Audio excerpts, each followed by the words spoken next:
Welcome to Live DAF, your online DAF Yomi Shir. Shalom Aleichem, welcome back to today's DAF, GITTEN Samach Ches. We begin 17 lines from the top of the Amid. So, on the topic of the Shadim, yesterday we had the fellow who was stricken by Kurdiyakos, which is a manifestation of a Ruach Ra, some sort of demon, some sort of shade which grips him. And we have the ramifications regarding Hilchos Gittin. So once we're on the topic of the Shadim, today we'll focus on this subject and get into the famous story of Ashmedai, the king of the Shadim. Okay, so we have a pasuk in Koheles where Shlomo HaMelech describes all the worldly pleasures that he had amassed, that he had access to. And it's all futile, worthless. Doesn't match up to the spiritual pleasure of Torah and mitzvahs. So what did Shlomo HaMelech have access to? Pasuk in Koheles says, "Osisi li sharim v'sharos v'tanugois bnei adam shida v'shidos." What does this mean? Sharim v'sharos is a lashon of shira, music, musical entertainments of all sorts. Elu mine zemer. Some of our Shem explain that there are instruments intended for men, intended for women, all types of music and song and instruments. He had it all. V'tanugois bnei adam, all types of pleasures that people involve themselves with. What is that? Elu brechos, pools of water, merchatzois, and bathhouses. What is shida v'shidos? Hacha, over here in Bava Targimu they explained shida v'shidatin, male and female demons. Marav Amri, in Eretz Yisrael they explained shidata, some sort of royal wagon, some sort of carriage that he used to have. Okay, so we have two pshatim, and the first pshat relates to the Shadim, which he had access to, which he had control of. What for? We're going to see in a minute. There was this place called Shichen, many pits over there. Shiach is a pit, a place with many pits, and in that area there were 300 different types of demons. V'shida Atzman, the actual essence of the shade, I don't really have it out. I don't really have it clear to define exactly what this creature is. Now, the Ramban in Chumash explains, shade is miloshain shadud, desolate, abandoned. Why? Because the shadim reside in abandoned, uninhabited areas. And in fact, many years ago I believe in the Tiferes Yisrael on Mishnayos, he explains that in fact, if you take a look at the globe, there are areas, there are huge swaths of land which are uninhabitable. The Arctic, for instance. Right? Why did Hashem even make those areas if we cannot live there?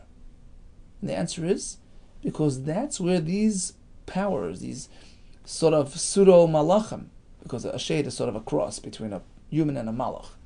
In certain ways he functions like human beings, he eats and drinks, etc. But he's sort of a hybrid creature, half human, half angel. He has access to our realm and to the upper realms as well. So he's not meant to mingle with people. Hashem placed him in areas which are not meant to be inhabited by people. Therefore, Hashem made places which are inhospitable, freezing cold, not meant to accommodate human civilizations. They're meant for the Shadim and the Mazikim. That's where they roam. So this place, Shichen, which had pits and things which were sort of out of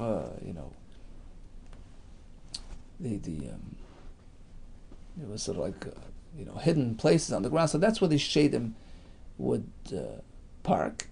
And there were many Shadim there, and Rabbi Yehuda describes the fact that there were so many Shadim there. And let's go back to Shlomo HaMelech. Omar Mar, Hachatargimu Shida v'Shidatin. Shlomo HaMelech had access to male Shadim and to female Shadim. Apparently they haven't, they come in genders as well.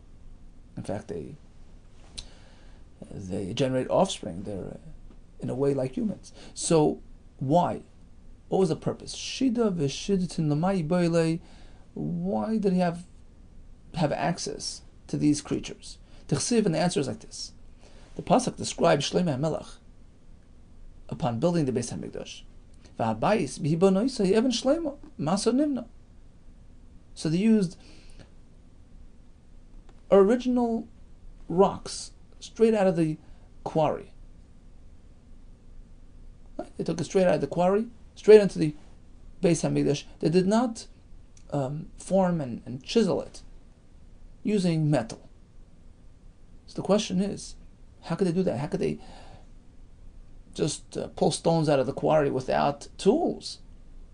Right. The point is that metal has the ability to shorten a person's life, and the Beis Hamikdash and the Mizbeach, the Korbanos, are meant to prolong life, bring kapara and peace and tranquility and health and bracha.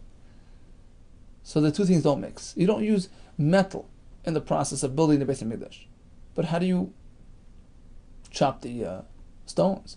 Amar hu l'Rabbanan hechi avet. So Shlomo HaMelech turned to the Rabbanan. Question: what am I supposed to do? How am I supposed to cut the stones down to size if I cannot use tools? Amar le, so they told him there's a secret creature called a shamir, Ika Shamira, which of course was created way back during the Sheshis Yemei Bereshis, as discussed in Pirkei Avos, right? The Aisi Moshe Avnei Ephod, which was already used by Moshe Rabbeinu to engrave, so to speak, the names of the Shvatim on these stones of the Ephod, which could not have been done with a metal tool, because as the Gemara in Soita, we learned this in Soita, they had to maintain the wholeness, the full material of the stone. You could not engrave within it so that it retains its fullness. But then how do you get the names engraved without scraping and scratching? You use the shamer, who would just crack it without removing any material. That's what you meant to use for the Beis Hamikdash as well. So he asks the Chachamim, well, very nice, but where can we find this little snail? So they gave him an idea. We don't really know, but this is what you're meant to do. I see Shida v'Shidatin.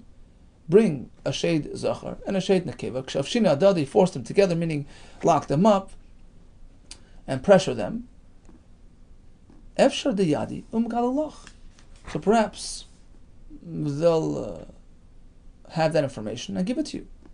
So he did so. I see Shida v'Shidatin Kavshinu Adadi. So he pressured them, he forced them to tell a secret. He brought Zachar and Nekeva so that they can't. Well, she knows. Well, he knows. He brought them both together in the same room. Okay, spill the beans. Amri, so they responded like this. Anan lo yadinan. The truth is, we don't have the exact location of the Shamer. We know that it exists, but Dilma Ashmedai, perhaps the great Ashmedai, who was the Malka the Shadi, the leader of the Shadim, the king of the Shadim, Yoda, perhaps he has that information. Amr Luhu Shlomo turns to the couple. Hey, Ise, how could I locate the Ashmedai? Where is he? Amrilei Ise betur plan. So they revealed his location. He's to be found in this mountain, and there's more than that.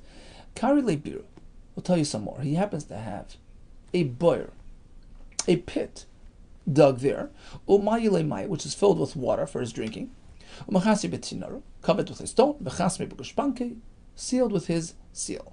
We call Yom Yisrael Rakia, and every day this is his schedule. He first goes to the Yeshiva Shalmala and Shamayim, V'gomer Mesifta the Rakia, and he learns with the, Talmidim of the Yeshiva in Shamayim. V'nachas Lara, he comes back down here, V'gomer Mesifta Dara, and he learns with the Chachamim down here in the world. He's busy learning all day. When he's done, he's thirsty. V'asi Sayr L'Geshpaki, and he comes and he examines his seal very closely. When he sees it's untampered, umegalile. So he opens up his pit, v'shasi, takes a drink, umachasi lei, covers it back, v'chasim lei, and reseals it. V'azil, and he leaves the area. Okay, so that's his daily schedule. Upon hearing this, Shlomo HaMelech concocted a plan to try to trap Ashmedai and hopefully get him to reveal the location of the Shamir. So what did he do? Shadrei, Shlomo HaMelech sent. Who did he send? Libnoyahu ben Yoyada, who actually was a great officer already in the time of David HaMelech. So he was his trusted person, and he sent him on a mission. Yohev Leisha Shilta, the Chakakala, Shem. He handed him a chain which featured Hashem's name on it, which he will use to restrict, to tie up Ashmedai. V'yiskasa, as well as a ring. He gave him a ring, the Chakakala, Shem, which has Hashem's name on it. Because even the Shadim are petrified from Hashem's name. This will serve as his weapon to subdue Ashmedai. What else did he give him? He equipped him with the Gavivi bunches the Amra of wool to use as a plug, Viziki the Chamra, and containers of wine. Azal Karabir.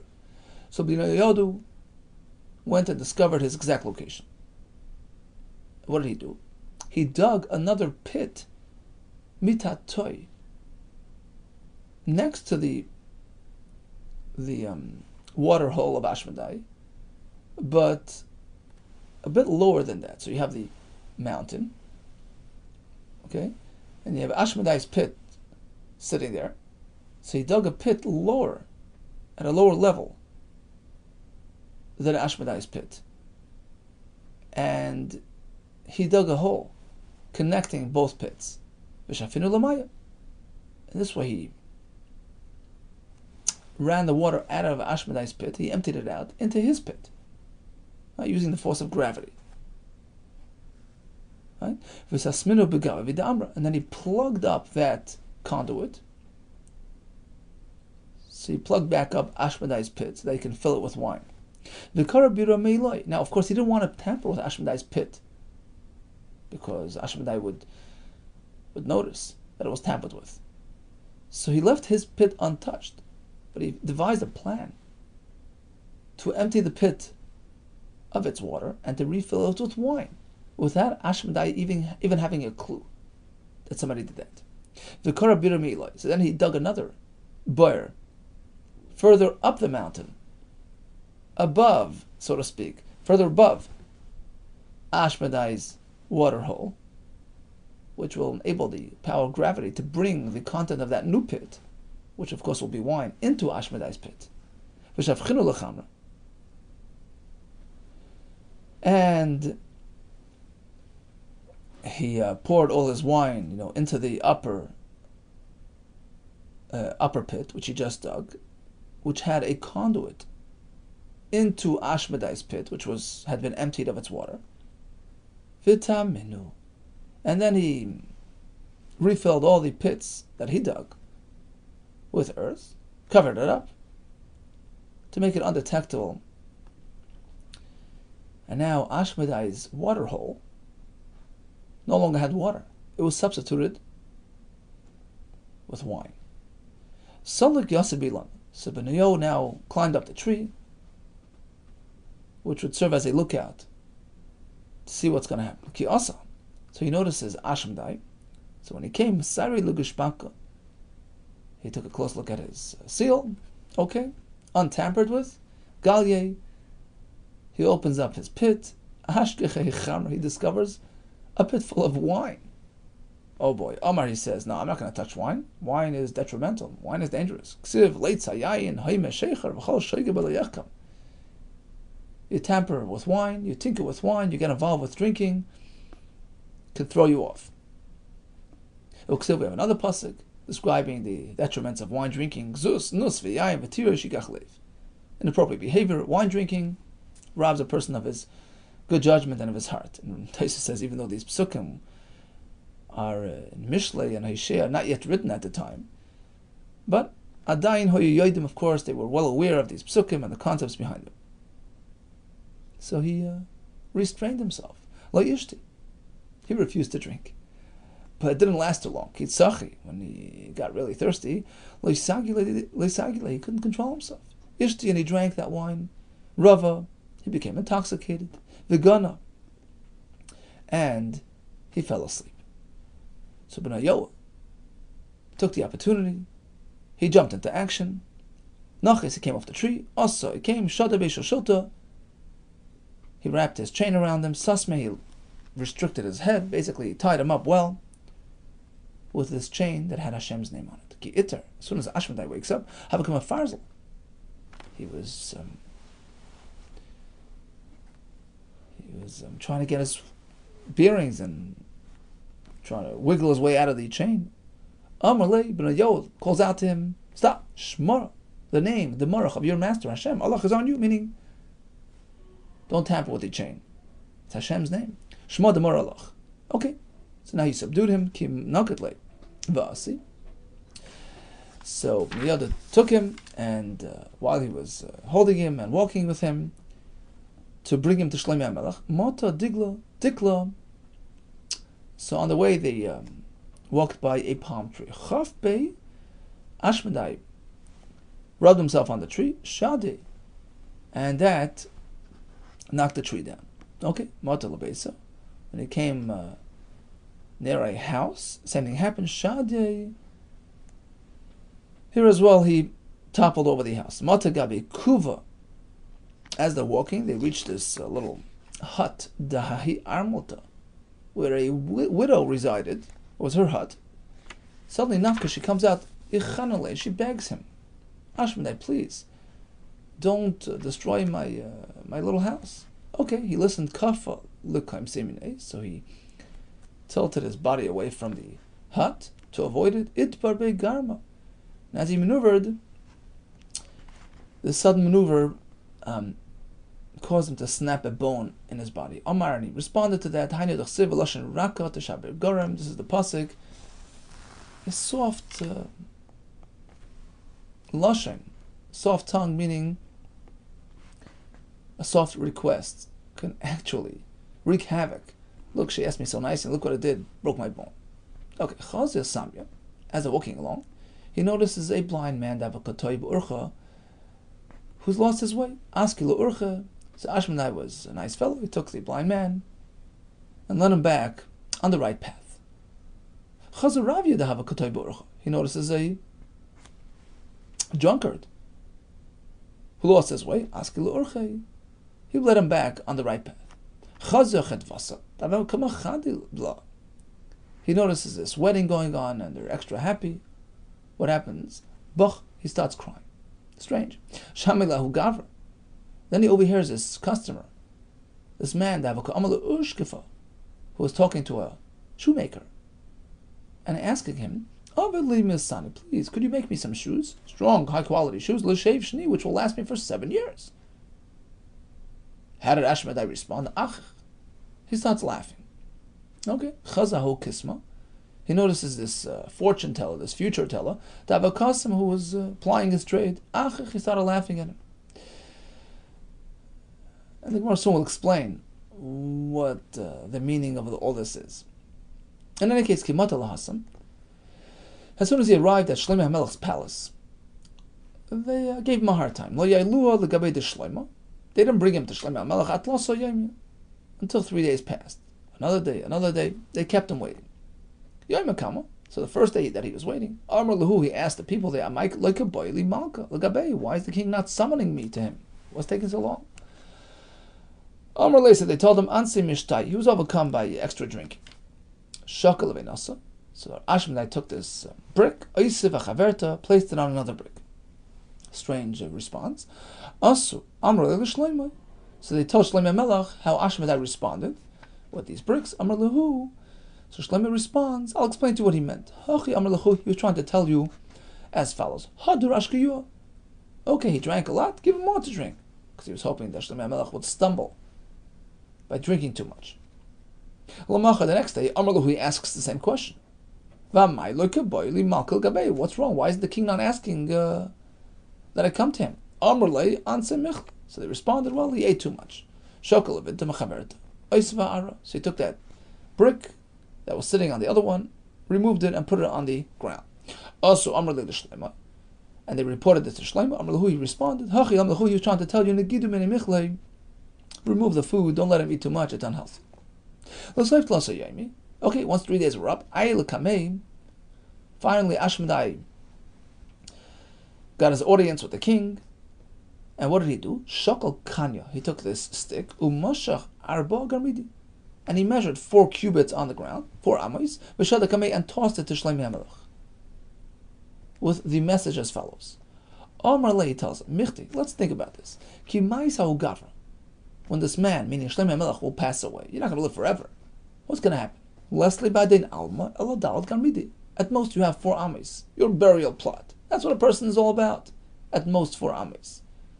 Why are you so busy controlling everybody and everything? And me too. Look, you conquered the whole world. Your kingdom encompasses everything, right? Why do you have to capture me as well? And you're not satiated until you captured me as well. What do you need me for? Shlomo responded, it's nothing personal. It's l'shem shamayim. I have a mission to accomplish. I have a project to do. I have nothing that I need from you personally. Rather, I got to build the Beis HaMikdash. I'm looking for the Shomer. Could you please help me? He said, look, it's not in my hands. I have no control over the Shomer, but I'll tell you a secret. I'll give you an in where to find it. There's a Sar Hayam, a ministers of the seas. A certain Malach who controls the seas. He's in charge of the Shomer. Ben Yehuda says Shomer can be broken down to Sar Yam. The same letters. Beautiful. Masrle, so it was given over to the Sar Hayam. And the Sar Hayam is very careful. He was entrusted with this Shomer. He will only trust a certain hen, this wild hen called Tarnagoyla Bara. Rashi says it's the Chifas, which is mentioned in Chumash. The Mehemele Shvu'asei, who he trusts to fulfill her promise that she will return it to him when he needs it. Okay, Umay Avid Bey. What does this bird do with the Shomer? How does he keep it? Mamtile the Ture, the Lesbo Yish. He comes to some mountains where there's nothing growing there. Umanach Ashina the Tura, he puts it on the boulder on the towards the bottom of the mountain. Upaka Tura, and the Shomer causes a small split in the mountain. Umankit Maisi, and then the bird goes and grabs some bizrani meilani, some seeds, and tosses it into that crevice. Rabbi Yishuv, and sooner or later it starts growing, and he has plants and trees to grow to sustain him. And that's why the Targum and Chumash on the word duchifas, which is this bird, this wild rooster, whatever, he calls him Nagar Tura, a breaker of mountains. So basically he creates himself a little environment there where he guards this Shomer. Okay, how are we going to find this location? So the Shluchim of Shlomo HaMelech studied this topic in depth, and they located a nest, an abode of this creature, the Isleipni, a Tarnagoyla Bara, which happens to have offspring sitting in the nest. And they figured this will be a good way to force the bird to come up with the Shomer. How? They covered the nest where the offspring were sitting with white, transparent glass. So they covered it, made it inaccessible. So now when the mother bird came back, she had to sort of break through the glass. Kiasa. When the bird came back, he wanted to enter his abode, and couldn't get through the glass. What did he do? He brought his secret weapon. Azal, I see Shamira. He brought the Shamir worm, and placed it on the glass, hoping it would crack it and give him access. At that very moment, Rama Beikala B'nayoth gave a quick shout. He scared the bird away. Shadi, and he dropped the snail. Shakli, and B'nayoth grabbed the snail. The bird was distraught because now he's violated his promise and his shvua, and he went and he choked himself. In any case, now they had the worm, and they brought it to Shlomo HaMelech. But before we proceed with that, what happened over there on the road when he met the blind man and the drunk man and all that? Why did Ashmedai respond in the manner that he responded? Amar le B'nayo was now curious, and he asks Ashmedai, why do you behave in that strange manner?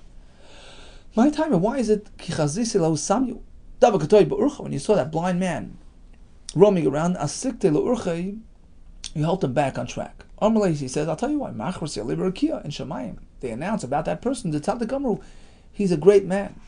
Uman da'avalei neicha nafshi, and whoever helps him out, Zachil Amud Asi, will get a portion of Haba. I wanted to be Zeicha to that. That's why I helped him out. Okay, next question. Why is it when you saw that drunk man, the Getoy Ba'urcha, who was also lost, Asikti L'urcha, you helped him out. Amalei, there it was actually the opposite.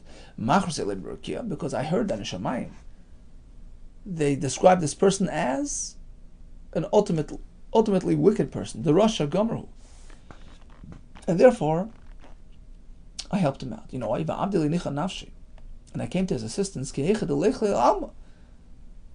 that he consumes any merits that he has, any schar, any reward. He gets it right here in this world, and in Elam Haba, he'll only have punishment. Why is it that when you saw that wedding and that happiness, did you begin to cry? Crying during a wedding? Amalei, he says, actually, I saw that this husband, this chassan, who everybody's rejoicing about, is about to die within 30 days. This is going to generate terrible tragedy and confusion. And there's a brother of this chassan who just a small baby. And when he passed away without children, this new kala will be a yavama and must wait before she remarries until this brother, the yavam, will accommodate her. She has to wait until he becomes a gadol, so that he can do chalitza, which is only something that an adult could do. Ubaya mintar, she has to wait liyavam katan for the small yavam, the brother of the chasna who just passed away to lesser shli, 13 years. And that's what I saw, and that's why I began to cry. Okay, my time kishamate lo gavra. So why is it when you heard that person ask the shoemaker for a good pair of shoes, you began to laugh? Make me a 7-year pair of shoes. You began to laugh. What's that all about? Amalei, he says, look, how Shiva Yemi Leslie, this man, this customer, thinks he's going to live for 7 years. Who says he's even going to survive for the next 7 days? Person doesn't know when his day will come. What's he ordering, long-term shoes? Why does he need shoes for 7 years? So I'm laughing at the irony. One more thing. When you saw that kaisim, that sorcerer, that witchcrafter, that fortune teller, that Bakasim who was promoting his things, why'd you begin to laugh? He says, I'll tell you the truth. This fellow was blind, Moladay. The Malka. Look, he was sitting right on top of a treasure buried by the some past king. There was tremendous treasure beneath him. Right where he was sitting. Liksoi Maidikatu say. If he can see through things, let him see exactly what's beneath him. He's telling everybody about the future and everything else, and he has no clue that he's actually sitting on a treasure. Okay, that explains things. So let's get back to Shlomi HaMelech and Ashmedai. Tar Chei. So he delayed him, he held him up. Gabei by him. Ad bani the Beis Hamikdash, until he was done the Beis Hamikdash. Fine. Yom Echad. It so happens that one day, Havakoi L'chudei.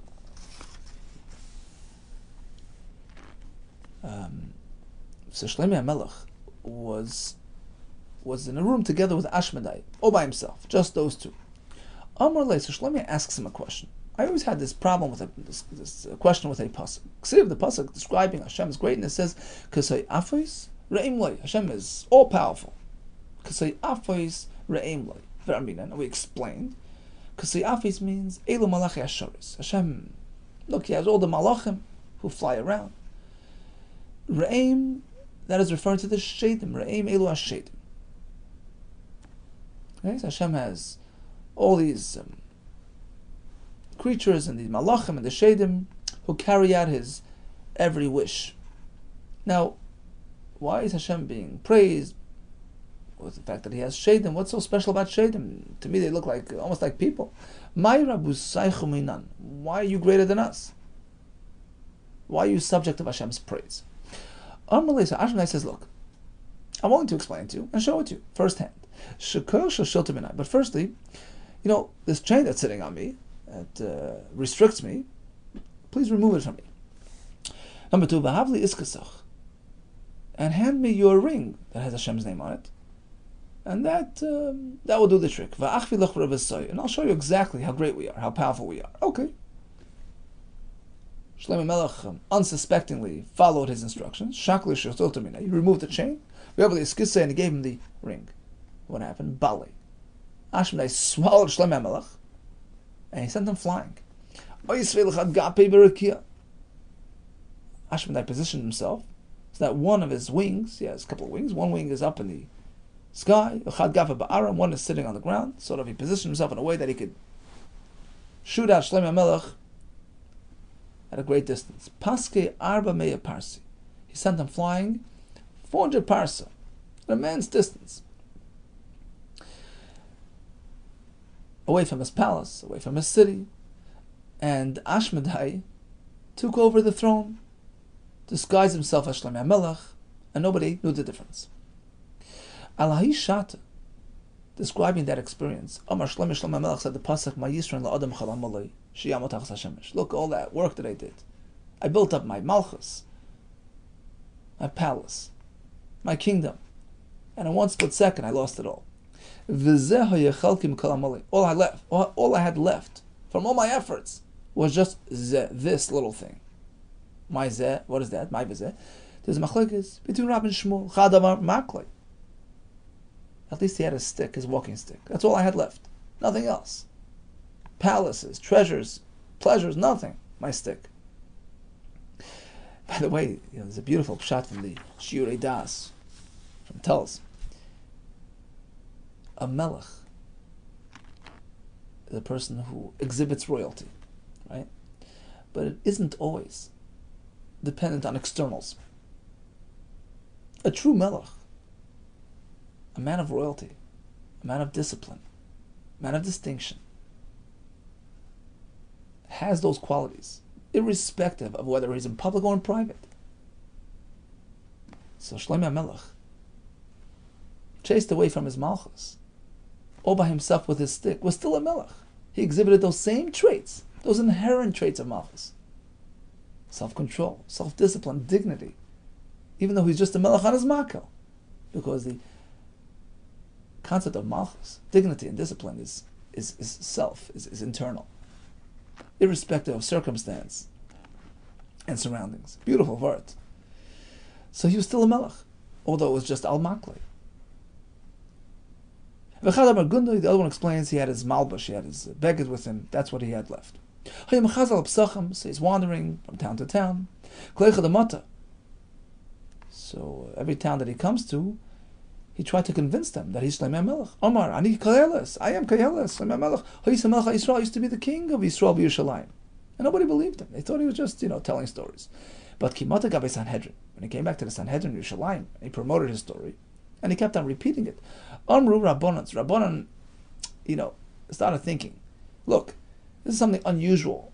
Michti, let's think about this. Shoite, a person who's really a shoite, typically he doesn't just, repeatedly try to say the same story. He's not stuck to his tale. Typically, if he's a shoite, one day he's this, one day he's that. My high, so, how do we explain the fact that he's repeating the same story? He's insisting that he was Shlomo Melech. So they set out to discover the truth. Amr Leila B'nayo. So they went to B'nayo and they asked him a question. He was unaware of this changing of the guard, and they asked him, "Kaboylach Malkal Gabe." Tell us. In the recent past, did the king ever, did he summon you to him? Have you spoken to him? Amr Lu. He said, actually, interesting. I haven't talked to him for a while. Okay. So the next thing they did was, Sholchulu. They went and they asked the queens, is the king with you at some time? Did he come to you? So they responded to the Sanhedrin, he comes to us. He comes. So they responded to the queens, Bitku Bekari. You know what? Next time, check his legs, because the shadim, their legs are formed like a chicken, like a hen, That's the way it is. So that's something that he can't tinker with. He can't modify that. And the Farshim explained that's connected to his essence. In any case, that's absolute, and that could be a defining sign. So the queens responded, well, he covers his legs, but mukik also, when he comes to us, he comes with slippers or whatever, socks, so his feet are disguised. And not only that, interestingly enough, strangely enough, he comes to us when we're tummy, when we're nidas, which is something unusual for Shlomo HaMelech. And all the more so, he even goes and tries to spend time with his mother Bathsheba, which is totally out of step for Shlomo HaMelech. So now they realize that there's something fishy here, and apparently Shlomo HaMelech is really the true Shlomo HaMelech. Asyu l'Shlomo. So they called in Shlomo HaMelech. They gave him a new ring and a new chain, the Chakol Hashem, which has the Shem Hashem on it, to give him back his tools, to see what he can do with Ashmedai. As soon as he entered the palace, Ashmedai noticed Shlomo HaMelech coming in with his parach. He suddenly disappeared, he flew away, never to be seen again. And even so, Shlomo HaMelech never recovered from this fright. As the pasuk says, he was surrounded by Giborim to protect him from a potential comeback, an attack from Ashmedai. Shishim Giborim, said Allah, Big Gibor Yisrael, Kul Machaz Acherev, Lu B'chama, Ish Chaba Yerecha Mipachad Balivus. There's a machlokes between Rav and Shmuel regarding the ultimate status of Shlomo HaMelech. After this whole story, Rav Shmuel, Chad Amar, one maintains, Melech Behedyet. Initially he was a full Melech, controlling the upper spheres and the lower spheres, the Malachim and the Shedim, Behedyet, but ultimately he became an ordinary citizen, meaning he no longer regained that same stature, that same control of the Shedim and the Malachim. V'chad Amar, the other one explains, no, he was right back in there as before. Melech, he started as a Melech, Behedyet, although he was demoted to Melech, but he was restored to his former glory. Interesting story. Okay, L'dama Deresh. So as we mentioned yesterday, this parak will deal with various ailments and illnesses, which of course are rooted. Every illness is rooted in a spiritual imbalance, which generates that emotional/physical imbalance, which results in illness, chas v'shalom.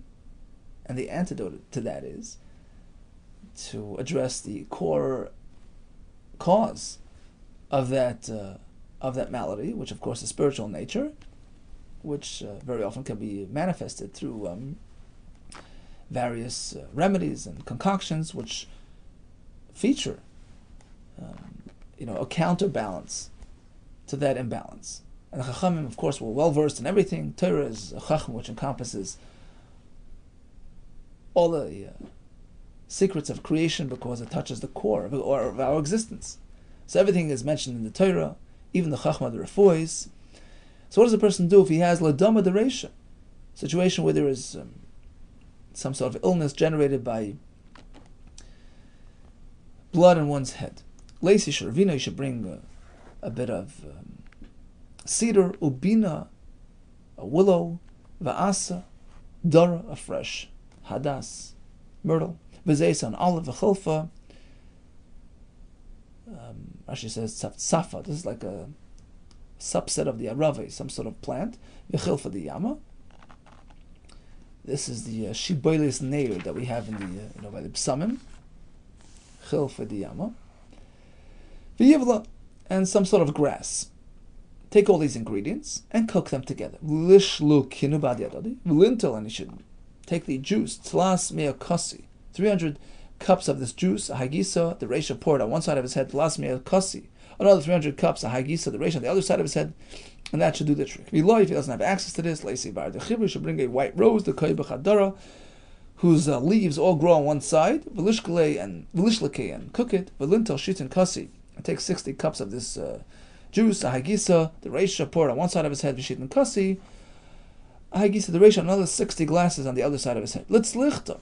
What about a person who's suffering from something called slichta? Rashi calls it ke'ev chatzi arosh.